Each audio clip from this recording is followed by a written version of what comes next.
menolak secara kategoris keputusan Mahkamah Konstitusi tentang sengketa pemilu dan pilpres. Mohon tenang. Saya kira masih berlangsung. Siapa tahu ada mukjizat.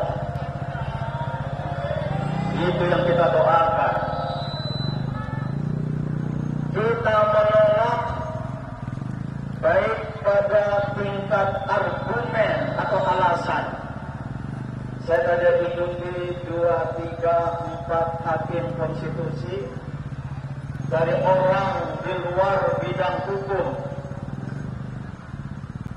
menyampaikan bahwa apa yang digugat oleh tim 01, 03, mengapa tidak disampaikan sebelum Pilpres? Itu gugatannya. Terus terang, seseorang dari luar ranah hukum, ini adalah pendapat yang aneh bin ajaib. Adalah pendapat yang aneh tapi nyata. Kenapa harus menuntut tim 01, tim 03 menggugat sebelum Pilpres? Bukankah fakta hukum itu dapat berbicara sendiri? Yang kedua, saya ikuti argumen dan logika mereka, para hakim Mahkamah Konstitusi yang sudah membacakan keputusannya. Ini adalah bertentangan, maksudnya gugatan dari tim 01, tim 03 tidak termasuk GPKR, karena GPKR tidak berhubungan dengan tim-tim pemenangan masing-masing paslon. Mereka mengatakan bahwa gugatan dari tim penggugat ini tidak beralasan secara hukum. Sekali lagi, tidak beralasan secara hukum. Jadi kesimpulannya, Mahkamah Konstitusi dan para hakim konstitusi melihat persoalan semata-mata dari aspek hukum belaka. Mereka tidak pernah mengaitkan dengan etika dan moral hukum. Ini yang hilang. Tidak usah. Tidak usah. Tidak. Insya Allah saya masih kuat. Tidak kalah dari yang muda-muda. Jadi semata-mata melihat dari aspek hukum. Sementara hukum kita di Indonesia ini sudah rusak. Tidak pernah mau melihat dari aspek etika dan moralitas hukum. Bahkan ada seorang hakim, saya lupa namanya, menyebut gugatan dari 01, 03 itu berada pada ranah etika dan moral, tidak pada ranah hukum. Ini sebuah pikiran yang jahat. Kalau kehidupan hukum Indonesia, kehidupan politik Indonesia disamping dari agama, dari nilai-nilai etika dan moral, jadinya seperti yang akan mereka umumkan. Paling tidak catatan saya sebagai seorang yang bukan dari wilayah ilmu hukum. Oleh karena itu sekali lagi, poin pertama dari GPKR ini kita semua menolak secara kategoris keputusan Mahkamah Konstitusi yang sebentar lagi akan dibacakan. Yang kedua, tolong perhatikan, perjuangan kita untuk menegakkan kedaulatan rakyat, baik oleh GPKR maupun oleh PDR yang wakilnya belum hadir untuk memberikan sikap dan pandangan. Kita akan terus berjuang. Perjuangan ini tidak ada titik kembali. We are at the point of no return. Kita berada pada titik, tidak ada titik kembali. Kita akan terus maju. Maka GPKR khususnya akan meneruskan langkah-langkah perjuangan. Insya Allah segera setelah ini akan rapat. Keputusan MK bukan kiamat. Keputusan MK bukan kiamat. Walaupun para hakim konstitusi akan diminta pertanggungjawaban oleh Allah Subhanahu wa taala yang merupakan ahkamul hakimin. Ini yang tidak mereka sadari. Maka tidak ada titik kembali. Saudara-saudara, saya terus terang yang selama 30 tahun 2010 dan sebelumnya berjuang untuk mengubah ceruk kecil, yaitu undang-undang yang bertentangan dengan konstitusi, jumlahnya 115 sampai 2005 baru 5 undang-undang yang kita ajukan. Dan saya boleh cerita ya, pers boleh kutip.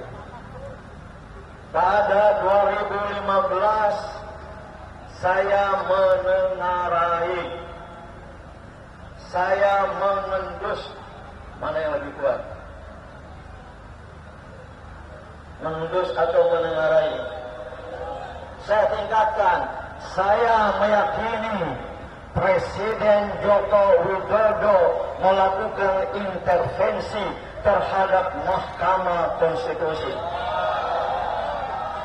2015 sekitar bulan April, bulan sekarang Mei, Juni, Juli, Agustus akan muktamar Muhammadiyah mengakhiri masa amanat saya sebagai ketua umum. Maka kita putuskan, kita ajukan sekaligus 3 undang-undang yang kita nilai bertentangan dengan konstitusi. Saya bawa langsung, saya saksikan langsung advokat dari tim Muhammadiyah dan organisasi-organisasi mendaftar di ruang pendaftaran Mahkamah Konstitusi. Dan saya menelpon ketua MK waktu itu, Profesor Habib Hidayat. Profesor, kami mengajukan gugatan 3 undang-undang sekaligus. Ada wartawan yang berseloroh, Bang Dim, ini kejar tayang ya. Karena 4 bulan lagi saya berakhir. 1 undang-undang tentang penanaman modal yang sangat vital. Yang undang-undang ini memberi kesempatan kepada asing dan kepada kroni kekuasaan untuk menguasai sumber daya alam Indonesia. Kita ingin juga undang-undang ini. Yang kedua, undang-undang tentang arus devisa dan sistem bolak-balik tentang keuangan yang memposisikan kita terjajah oleh dolar Amerika Serikat gara-gara ada undang-undang yang masih berlaku sekarang. Saya lupa nama lengkapnya. Yang ketiga, undang-undang tentang penanaman modal kami ajukan. Dan ketua MK waktu itu Prof. Din Syamsuddin, silakan, saya tidak bisa menerima, silakan kalau mau konferensi pers di ruang Mahkamah Konstitusi sebelah. Wah, ini kan bagus kan? 2 minggu setelah itu, di pimpinan pusat Muhammadiyah menghadap menemui Presiden Joko Widodo. Bagaimana biasa kita pakai jas untuk menghormati tuan rumah, tapi tuan rumahnya pakai pakaian militer. Ada fotonya ya. Pakai pakaian militer, entah dari mana. Menerima sebuah ormas Islam besar, lebih tua dari negara, dengan satu sikap kesombongan, dengan pakaian militeristik. Di luar ada wartawan, kalau tahu begitu tadi Presiden Jokowi pakai pakaian militer, saya sebagai Ketua Umum Muhammadiyah akan memakai seragam tapak suci. Insya Allah pesilat tapak suci tidak kalah kalau harus berkelahi, asalkan jangan pakai senjata. Nah, dalam pertemuan itu, panjang juga. Saya sampaikan Bapak Presiden, pimpinan pusat Muhammadiyah mengajukan 3 undang-undang sekaligus. Apa jawab Presiden Jokowi? Jawabnya, Prof, timingnya salah. Timingnya salah. Apa yang salah? Saya keluar membatin, ini MK pasti menolak gugatan kami. Dan ternyata bulan demi bulan, tahun demi tahun, saya bertemu dengan Prof. Arif Hidayat di Bandara. Prof Din, itu enggak ada loh pendaftaran PP Muhammadiyah. Kok bisa enggak ada yang saya lihat langsung? Saya sudah lama untuk kita pilih buku.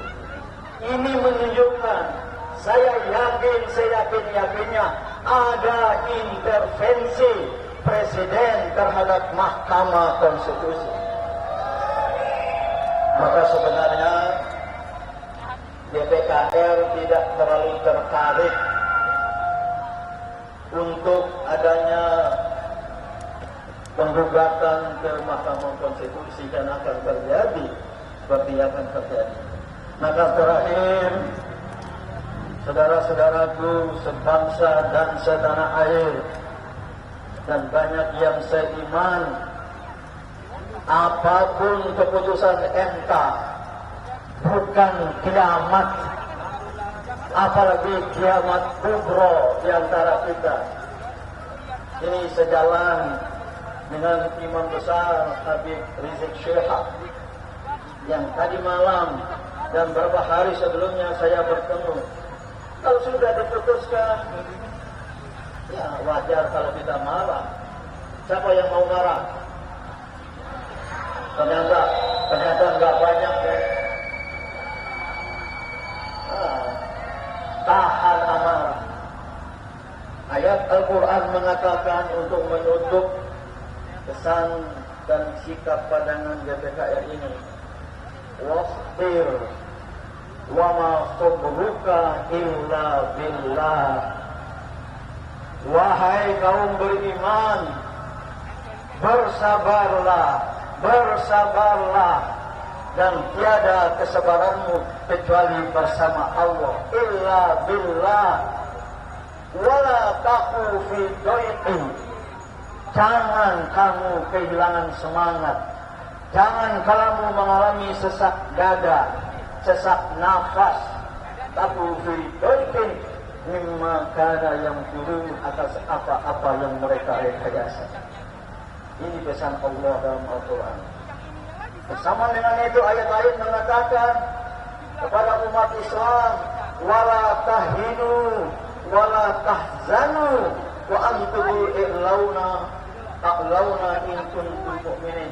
Jangan merasa sedih, jangan kehilangan kepercayaan diri, jangan kita berputus asa. Sesungguhnya engkau semua, wahai rakyat Indonesia, cinta kebenaran, kejujuran dan keadilan, punya martabat tinggi dari mereka yang meruntuhkan marwah bangsa. Jangan sekali-kali kehilangan asa. Wala tahinu wala tahzanu wa antumul a'lau, sesungguhnya engkau tinggi, engkau memiliki kekuatan. In kuntum mu'minin, seandainya kalian menyadari. Ini ibu belum berdoa. Ini hanya pernyataan ayat. Seandainya kalian termasuk orang-orang beriman, maka khususnya kepada GPKR, saya tidak tahu 4 elemen lain, forum daulat, forum penegakan daulat rakyat, Mas Marwan Batubara, kemudian 3 pilar, FPI, Persatuan Alumni 212, dan GNPF. Tadi malam kami bertemu, kami sepakat untuk tidak mau apa? Menghadapi pikiran-pikiran jahat, menghadapi yang namanya syaitan minal jinnati wan nas. Kita perlu taktik dan strategi. Setelah ini kita lanjutkan. Pertama, kita dukung aksi besar kaum buruh 1 Mei 2024 Mas Jumhur, itu pelaksananya poros buruh. Kita masa yang cinta kebenaran, keadilan dan kejujuran, kita dukung. Dan katanya ini belum